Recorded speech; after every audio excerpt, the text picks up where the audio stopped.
Good afternoon. My presentation is going to focus on a research report that we've done with 96 young people in Ballymun to try and understand, I suppose, their relationship with cannabis. As a group of practitioners, we were experiencing challenges at interagency meetings, and we really wanted to find out what was happening in terms of the young people's relationship with cannabis. But I suppose before I move towards that, there's an international conversation that's happening around cannabis, a global conversation. And again, there's a lot of countries who seem to be moving towards the shift towards legalisation, commercialisation. In terms of venture capitalists are kind of have this projection around the economic worth of the cannabis industry by 2021 will be 21 billion. So there's talk around regulation, there's talk around obviously the medicinal purposes of it. So there's a real kind of global conversation that's happening. So just to begin to bring it into a national context, so this is a very quick search put into the journal.ie, and this is what's happening. This is a flavour of what's happening in terms of the kind of interaction with cannabis, in terms of societal impact, individual interaction with it, what's happening in terms of the economic bit, where there's a lot of kind of money being made for it. It's appearing within our government in terms of leaders' questions, and there's obviously it's appearing a lot more. This kind of scientist has this kind of belief that we can create this international hub where we can create these nice strains of cannabis that will have medicinal purpose. Again, a lot of the opinions can be polarised around cannabis, and this is just a quick illustration. The study that was taken at Red Sea poll a couple of years ago. So again, gives a nice kind of clear infographics around this conversation that's happening. Again, different political support towards it, whether the parties were leaning more left or more right.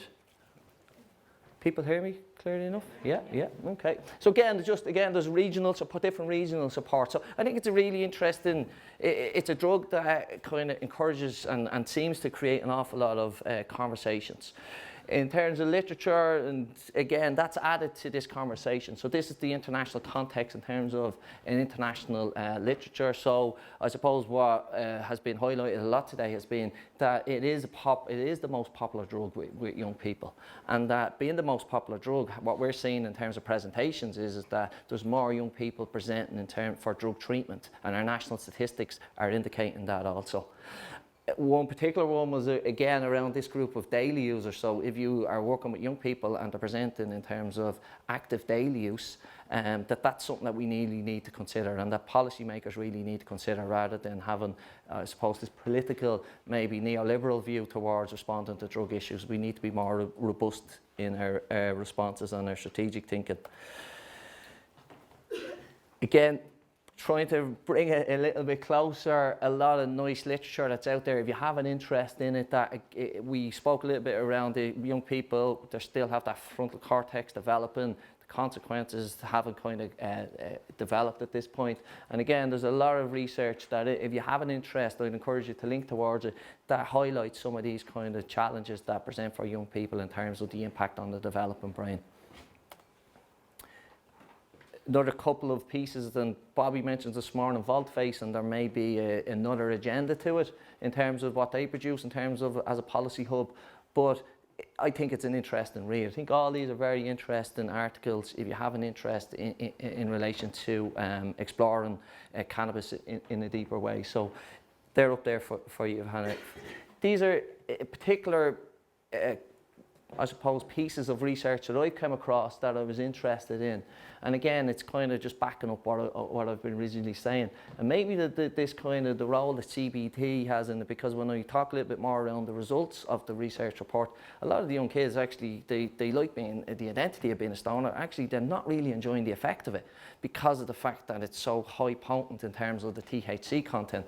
But if there was a more balanced strain, had more of a CBT that has kind of less of the impact in terms of psychosis, that might be more of a natural fit for them in terms of the experience of the substance. So, just wanted to bring us in alongside with the international context and in terms of the literature that's emerging. So, as a practitioner, drugs worker, working within the community in just outside North Inner City of Dublin, we sit around an interagency process that focuses on young people that are early school leavers. There's 2 of these pilot projects, one in Dublin, and then there's one in Mayo, which is just obviously within your region. And I think when I was considering, and we were talking around coming down and having a role in the day, I think a comparative study would be really interesting if that would be something that maybe the Equal Youth, I don't know, was anybody here part of the Equal Youth initiative in Mayo? No? Okay. So this is what we do. We sit around the table once a month and we focus on early school leavers that fit into these 3 different areas. And, you know, there's some that are doing really well and have moved into the workforce, and really there's no attention on them. There is some that are in this yellow light kind of area, and we need to put a little bit of focus on them and develop a skill set to get them job ready. But the priority and where most of our work appears is within this red light area. So that's where most of our conversations happen. And what was happening at the meetings was that we were noticing that there was a huge group that weren't moving on, weren't continuing to attain an education, were struggling, were disconnected from services, were appearing to be unmotivated, and were really struggling to make appointments no matter where they were meant to be attending. There was also this understanding between drugs workers, and it was being mirrored within families too, that it was only weed, and that's where the actual name for the report came. If he's up in his bedroom smoking a bit of weed, I'm okay with that. He's not using some of the more headline problematic substances. So it created this understanding, this belief system in young people that actually it was an okay drug to interact with. And it came at the time when the high strains of high potency cannabis was appearing within our communities. So I suppose what we decided to do was develop a subgroup that would focus particularly on the cannabis and the connection to that. Just in terms of the overall, it's a really comprehensive subgroup that do meet both voluntary, statutory, Garda involvement in it. We have social welfare involvement in it. So the radar is very, very tight. So we can't keep these young people on this radar. So just very quickly in terms of responses, so this is what we've done to date up before the research. So we formed, we discussed, we wanted to, I suppose, bring information into the community and try and, I suppose, increase the knowledge base there. We delivered some training workshops, so a lot of practitioners were saying, how do we work with, I don't really have a skill set to work with this. We've done that. We initiated a Pacific Cannabis Behaviour Program, which is connected to ACRA. And obviously the behaviour change pattern that's linked to that. We worked with young people, we had a Cannabis Awareness Week, we had a couple of conferences, and we were involved in a self-reporting tool, Cannabis and Me. So we'd done all that, and there was still these group of young kids who weren't interacting, still really challenged by their relationship with weed. So there was a question from one of the subgroup, would you come back in? So Outreach would be involved in it, would you come back in and deliver an input? And I questioned again the effectiveness of a one-off input. What are we going to get from it? What are the young people going to get from it? And really, is it something that is going to be effective? So rather than that, we wanted to get a real picture of what was happening with young people and their relationship with cannabis. So we decided to put together a rapid assessment to try and understand what this relationship would be. It was done across 3 sites as we moved through the actual tool. So a little bit of the methods, how we done it, how we went about it. We got into 2 training centres. We also got out onto the street, because when we were bringing back each data set, there was, I suppose, a reflection around, well, what about the young kids that aren't engaged, that are just on street corners and that? So we ended up in 3 different data sites. And a challenge was, I suppose, as the research was coming back in, we had to amend the questionnaire as we were moving along. So we ended up with a nice data set from 3 different sites.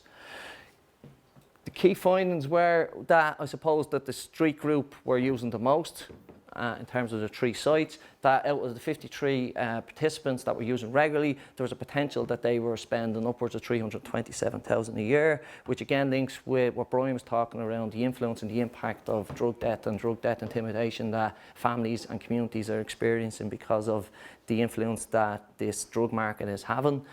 19% were reporting drug death ranging from 50 to 1,000. And again, if you can understand for a young person in terms of what actually money might be available to them. I was talking to a colleague from Tipperary, and they were saying a small town recently, I think there was a drug death of €30, and there was a young person taken off into a field, and there was a beating there. So again, I think it's really important to localise it in terms of your own communities and what's happening there.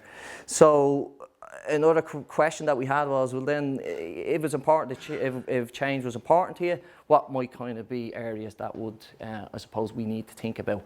Financial, employment and physical health were some of the areas. And financial might not mean give me money, it might mean I'm making money from this industry. What will you replace in terms of that? So maybe we need to think a little bit about that. Very quickly move through. Are we okay on time? Okay, yeah. So in terms of the data set, so this is what we interviewed 96 people. Again, 78% of them had used weed in their lifetime, 22% hadn't. And I think a question came up this morning, and again, another really interesting research project may be, what's happening within this other group? Are coming from the same community, probably have some peers interacting with them. It could be a really nice research project to do. These were the different sites where we went and done the research. So, and it was a really brave thing, I think, for the managers to do, was to say, okay, come in, we'll open our doors and give us kind of the reality of what's happening with our young people in our community. So in doing that, it allowed us to interact with the participants that were doing, and it was anonymous, so they could come in or they could choose, self-select whether they wanted to engage in it either. So I suppose that just gave us the story of what was happening in each data site in terms of if they ever used. Onset of use, there was I suppose there was a range there from 12, and then for some people it was latter, so around 7, 18. And again, we didn't delve into, because it was a rapid assessment, we didn't delve into actually what that was about. Was that about that they joined a particular training centre? Was that about an environment? So we didn't really thrash that out. Very slide just in terms of the gender and the age profile. So there wasn't a lot of girls engaged in it. They decided to kind of opt out of that, but again, that was just a feature of it. So as part of the RAP assessment, we need to find out, so what's your pattern of use? What's happening here in this interaction? And again, there's not a lot that this tells us other than this group, this daily users, which again, the research is saying we need to focus on these guys, because again, this is where most impact and effects will occur. And I suppose training centre A was an obvious kind of what was happening within this training centre, where there was a greater amount of use compared to training centre B. Another important question for us was that, so how long you spend in the day stoned? You're smoking this much daily, so how much of the day you spend in stoned? And again, this is a kind of nice graph that illustrates, obviously, there was a lot of these young people spending a lot of the day stoned under the influence of a high potency strain of weed. This slide just looks more at the daily user, so that's where our priority was at that moment. And again, these are just selected slides that are pulled from that. So they're smoking every day, they're smoking more than 6 hours a day, and they're smoking more than upwards of 1.5 to 2 grams, which is a huge amount of the substance that they're ingesting, particularly considering the strain. So it's no wonder that they're maybe not turning up, and they're appearing unmotivated, and they're disengaging from services. So we wanted to know, if we want to really understand the relationship, so what is it? What is it? Why do you use? What are the important things around using? And this is what the data set told us. So again, you can see for yourself, one, I think interesting thing for me was that again, there's some less psychological reasons what people were using, but the thing around being stoned actually wasn't up there. So if we go back to the bit around, they are smoking this high potency strain of cannabis, and actually they don't like the effect of it. So I suppose that told its own story. I think this slide brings it back to the kind of remark that Brian made earlier on, and this is a report from the EMC DDA around European drug markets. And again, it really shines this kind of light on the drug market and in relation to cannabis. So this is what's happening within our communities. This is what's happening across Europe. So it's a huge it's huge economic worth it has in terms of EU drug markets. what it meant for the participants that took part in our research report was that this is what they, on average, so when we condensed all the numbers around the active average users, this is what the data told us. So most young people, if they're in the training centre, are probably getting in around that 5,000 mark over a year in terms of their payments. So for most of our users, every penny they were getting was getting spent on weed. And this just kind of pushes it out in terms of the 53, and the reason it's 53 and not 58 was that some were obviously not spending that on the weed, or else have had kind of other ways that they were, I suppose, engaging with it in order not to pay for it. So again, ending up at this figure of over 327,000 being spent annually within this small subgroup. This bar chart just again illustrates what each training centre A, what the participant was getting, what type of average spend, and what was their drug debt connecting. So for the people on the street, they were kind of, I suppose, the important thing was that they were actually in less drug debt than what some of the participants within training centre A was.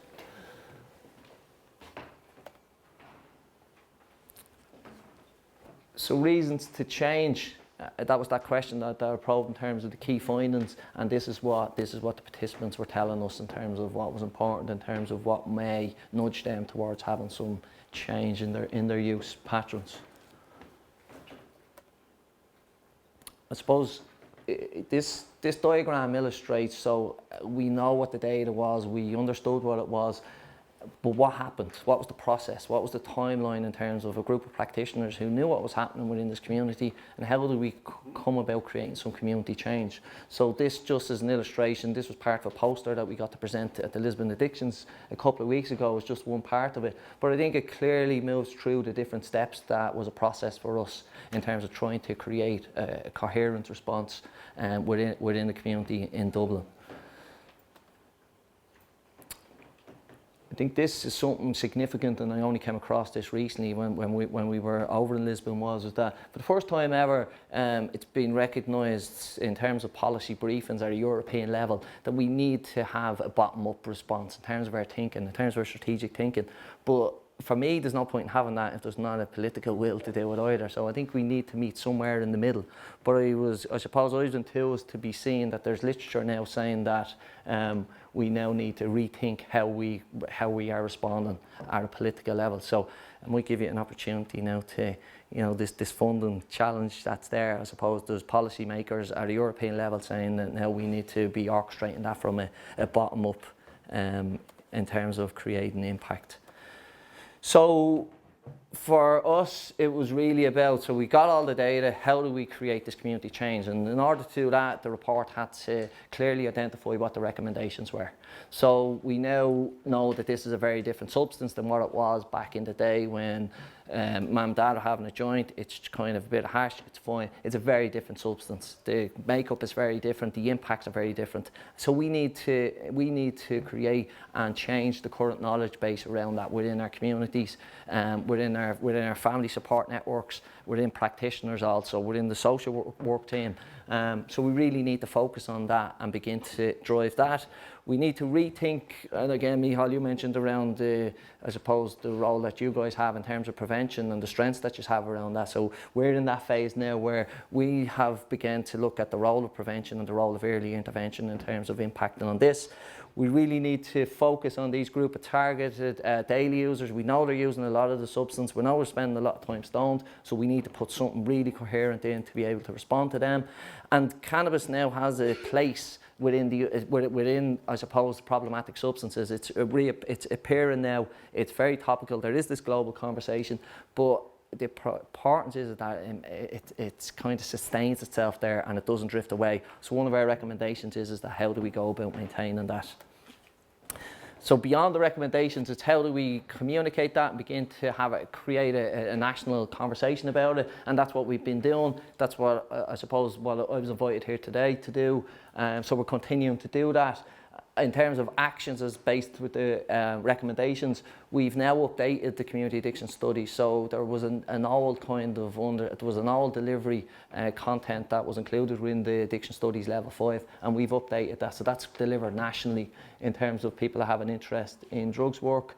We now have 2 dedicated reduced use workers within the training centre. So both the training centres that took part in the research report now have 2 practitioners that are trained in the reduced use.